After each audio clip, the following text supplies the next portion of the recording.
Boleh percaya ke kalau kita cerita masalah-masalah kita dekat doktor psikiatri? Kalau korang rasa ragu-ragu and takut nak jumpa doktor, korang dengar apa doktor ni cakap. Nasihat saya untuk orang yang struggle dengan anxiety, jangan pendam seseorang. Luahkan perasaan kepada orang yang terdekat. Datang jumpa doktor sebab peranan doktor bukan sahaja diagnose tapi kita give comfort. Kita akan nasihat, kita dengar dan kita tak judge. Kita tak menghina atau memandang serong kepada sesiapa yang ada masalah peribadi. Kerahsiaan juga disimpan sebab ini memang profession kita.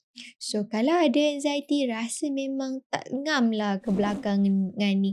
Tak boleh tidur, mood pun dah tak stable, datang jumpa doktor. Sebab memang kita ada rawatan. Lagi cepat kita diagnose, lagi cepat kita boleh rawat. Sebab penyakit anxiety dia sama je dengan macam penyakit darah tinggi, kencing manis. Kencing manis masalah hormon pankreas. Anxiety, depression masalah hormon di otak. So semua ada rawatannya. Di Evergreen, rawatan dibuat dengan empathy.